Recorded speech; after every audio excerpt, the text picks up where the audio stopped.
Welcome to another Ask Michelle Anything, where I answer your questions about co parenting and divorce that you send in. I'm a divorce and co parenting specialist, not a lawyer, but I am giving you my expert and sound advice to better support your children through this really tricky process. And this is a question that I think many people will relate to. Can you talk about how to deal when your kids refuse to see their father because they've expressed they feel unsafe? CPS has been called 3 times, but always unfounded, and the courts are claiming that the kids are exaggerating. I want to honor my kids' feelings, but I don't know how to help them repair their relationship with their dad. Any help would be appreciated, but please do not share my profile. Okay, not sharing the profile. Um, Here's the thing about this. You cannot control what goes in the other parent's home. And it seems like you have taken every measure to try and support your children, validate their feelings, make a change to the plan so that they can spend less time in the home where they feel unsafe. And unfortunately, the court wasn't on your side, which means the court wasn't on your children's side in this situation. I'm speculating here, I don't know details. Who definitely needs to be on your children's side is you. And because you cannot force your ex to treat the kids in a different way, you need to reshift your view on what your responsibility is with this. Because you can't effectuate a change on the parenting plan, and because you can't be there in the other home to help your children when things go wrong or have the conversations that need to be had in the moment, you need to do everything in your power to make sure that your home feels like a safe space. Now, something tells me you already are because you're trying your best to give your kids a life that is not uncomfortable and scary. But this also includes validating their feelings, not denying their experiences, and also giving them tools to cope, right? Because if we say to them, "Oh my God, I wish you didn't have to go there," but we both know that that is not a reality that's in your foreseeable future. It sounds like they still have to go there. Then you're just reiterating to them what they're already scared of, that that's a scary place and you shouldn't have to be there. Versus, I know that it's really hard for you when dad behaves in this way or when dad treats you in this way.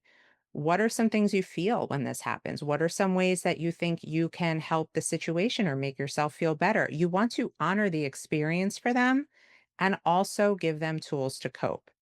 When you start to share with them that these things are making you feel some type of way, it could lead to them not even wanting to share anything with you because they know that you're also getting upset by it, right? Kids are biologically wired to want to please us. At least most kids. They want to make sure their connection with us is safe. So sometimes that means not sharing how they feel for fear that it might upset us. So you need to be the calm, safe presence in all of these conversations. Always thank them for coming to tell you how they feel, letting them know that while you can't change the situation, it doesn't mean that they can't use their own voices to speak up for themselves. I have found that helping empower kids, giving them phrases or sentences they can use with the other parent to try and get their point across helps a lot.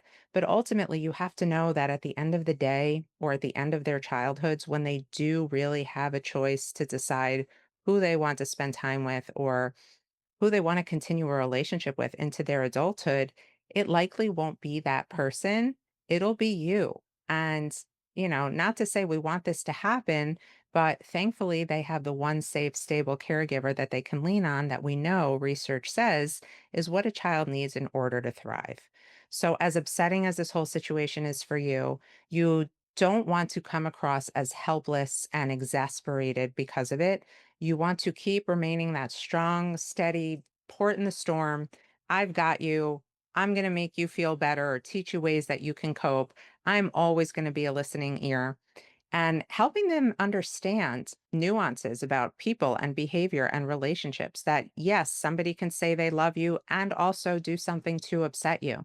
There's a lot of valuable tools here that you can teach to your kids that you can help them understand about relationships in general. And you want them to be able to name what doesn't feel good for them so that you can work that part through with them so that they don't go off into their lives and think behavior like this is normal and end up in relationships that follow the same patterns. I'm sorry there's no cut and dry answer to this. I know, like mother to mother, how much you must be struggling. I encourage you also, a really helpful tool for you would be to get individualized support for yourself, because when we're dealing with situations that are so much bigger than we know how to handle, we got to kind of put the oxygen mask on first before we can tackle it with our kids. And oftentimes that's best done with a therapist or a coach like myself. And if you need more support, feel free to reach out. Remember, I am not here offering legal advice. I am just offering you sound input into how to protect and connect with your kids in times of difficulty like these. Thanks so much for sending in your question. I got this question the other day and I couldn't wait to talk about it because this comes up a lot. Advice for a stepmom when the bio mom has so much disdain for you.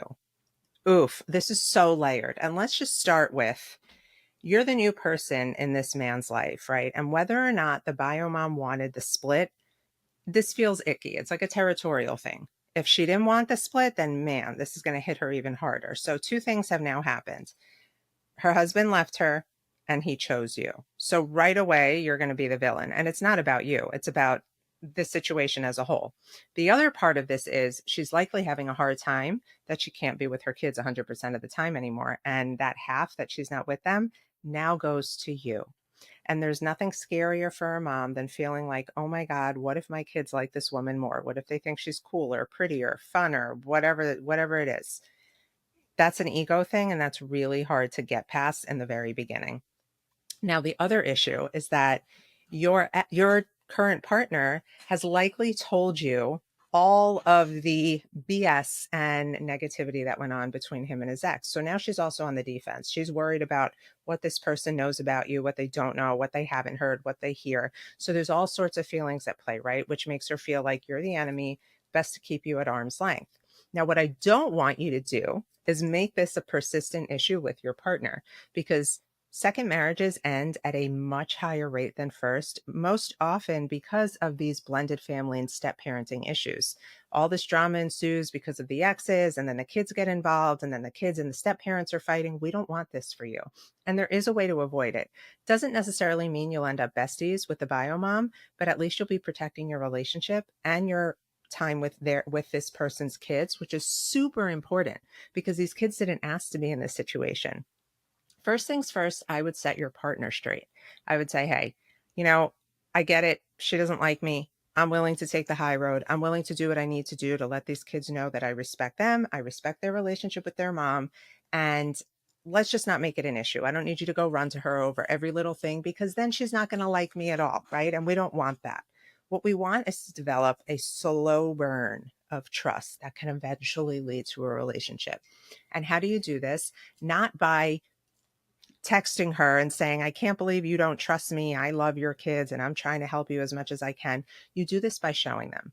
You do this by showing the kids that you respect them and you respect their relationship with their mom. And when this gets back to mom, maybe it's the kids asked you for something and you said, why don't you ask your mom first? Light bulb goes off for mom. Oh my God, this new person, this step parent is not the devil. Maybe I don't have to be at war with them. The other thing I want you to consider is that you have power now that you didn't have before. You have power to influence your current partner's relationship with their ex and your children's relationship with their bio parent. So maybe it's Mother's Day, maybe it's a holiday, maybe it's a birthday. You're encouraging the kids to make her a card or bring her a little gift, or you're encouraging your partner to have a civil, level-headed conversation with his ex and maybe switch the day that he's refusing to switch because he's so up in arms over her. You have a lot of power in how all of this goes, and it may never result in the friendship you think it will or want, but you also don't need that. You really can stay in your lane and respect the relationship without her needing to like or accept you. And I know that's hard because you're probably someone who's kind and has tried your best, but I think the more you give airtime and energy to the disdain and the hate, the more you allow it to sort of like creep into your life all around. And the kids don't deserve that. The other thing I want you to consider is that these kids, if their mom has this much hate for you, they probably know how their mom feels. So they are already coming to your home feeling kind of guilty, feeling like they're doing something wrong, not sure if they should like you. If they are enjoying their time with you, then they are going to get that like pit in their stomach when they go home to mom and mom's asking them questions. So now it's even more critical that you are the sane, logical one, that when they come to you, you make it known that, hey, this is your home. This is not my home. I want you to feel safe. I don't want you to feel like you have to do anything you don't want to do. I want you to feel comfortable. I want you to enjoy your time with me, but also if you want time and space away from me for alone time with your dad, I respect that also. And that's important, whether or not we're dealing with the bio mom. Children still do deserve that one-on-one time with their kids. But all of these things together equal you looking like a really confident step parent. You're respecting the bio parent, whether or not she respects you. You're respecting the fact that these children didn't ask for you to be there and they're probably already dealing with enough hardship on the other side. You're respecting your current partner and his relationship with his ex, and you're even probably trying to make it better because that means less stress on you guys. This is the power play you have now, and I really hope you use it well. If you have any other questions on this topic or anything else, you can always reach out at info@momsmovingon.com. Don't forget that if you've asked the question, you're probably already doing more good than bad. So keep doing it, keep taking the high road. It will always pay off. If you're like me, you could definitely use some extra cash right now. So if you're sitting on old engagement jewelry, jewelry that's been collecting dust in a drawer that you're like, why do I even still have this? I've got news for you. The experts at Worthy can help you turn that into cash. The cash you could probably use right now on your single parenting journey. It's risk-free, it's fast, literally no more than 2 weeks until you are joining one of the 80,000 people who have already had their jewelry turned into cash. Thousands of people have left verified 5-star reviews. This is a legit process that will make you feel so much lighter and your pockets a lot fuller. Trust me, these guys are the real deal. So all you need to do is visit worthy.com/moms, and I'm going to give you an extra $100 on me if your jewelry sells for over $1,500. That's worthy.com/moms, and I've got you covered. You guys really send in some great questions. Frankly, I wish I had stopped to ask some of these questions when I myself was getting divorced, but you live and you learn, right? Okay. This one is, can I add to my parenting plan that my ex won't introduce a new partner for 6 months? I mean, sure, you can ask to add it in, but I always when a client comes to me with this, and I get it, right? Like, you want to know who's going to be around your kids. You don't want it to be just anybody, and you want to make sure that your children are protected from bad people. What does 6 months do? I just want to know. Like, if you start dating somebody, right, and you want to know for sure that this is somebody you're going to spend the rest of your life with as your part two relationship after divorce, are you going to wait 6 months to see if this person like meshes well with your kids, if they treat your kids respectfully, if they don't like flip out when your child unknowingly launches a glass of water across the table in a public place? This happened to me the first time my daughter met my now husband. You want to know early on before you pursue a real relationship with somebody if they're going to be good for your kids too. And so your ex deserves the same level of respect. Now, I'm not saying that you need to introduce your kids right away and spend every waking moment together with your children and your new partner, but there has to be some level of trust that your ex, this is ironic because you probably don't trust them right now, is not going to introduce them to every single new partner that crosses their path, right? This is one of those things, again, like so many of the decisions we make when we're divorcing, that's coming from a place of ego, right? Like, I don't want my kids, if you're a woman, I don't want my kids around my ex's new girlfriend because I don't want them to like her more than me. Well, that could happen whether they meet her in 6 months or 2 years or a week, right? It's not the amount of time. And I always laugh because the people who want this in their parenting plans the most end up being the people who are like, oh my God, I can't believe I fought for that because I ended up meeting somebody first before my ex. Or how am I even going to be able to quantify that 6 months? Like, what are you going to do? You're going to ask for a timestamp on their first date, and 6 months later, it's just one of those things that's probably going to put you in more conflict than you need. You know, I always tell my clients, Strategize. Make a list. What are the top things in your parenting plan that are your non-negotiables that that's the hill you're going to die on. You need those things in order for your kids to be okay in this divorce. That's probably one of those things you're not going to have the energy or the time or money to fight over. So I hate to say it, it's one of those things you got to let slide unless you have a private investigator, following someone around from date 1 to date 6 months. It's just no.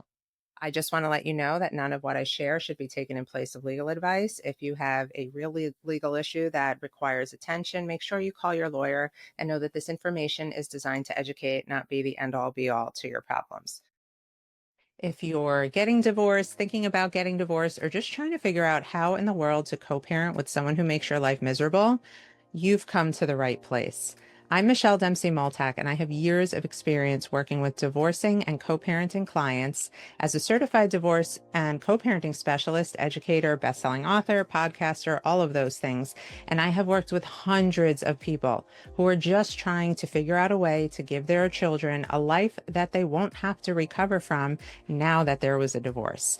What does this mean for you? This means there are so many ways that you can access my many, many guides, workbooks, courses, work with me one-on-one. Just by visiting michelledempsey.com, you can check out our wealth of resources. I have courses and workbooks on everything from how to handle difficult transition days with your kids, how to understand a parenting plan and make sure that it's written in the best interest of your children, how to talk to kids about divorce at all ages, how to set boundaries with somebody, and more. You can even learn how to protect your relationship when you are dealing with someone who is attempting alienation or just making life really, really hard. This is all available to you on my website, michelledempsey.com. And if you have questions about any of it, you can reach me at info@momsmovingon.com.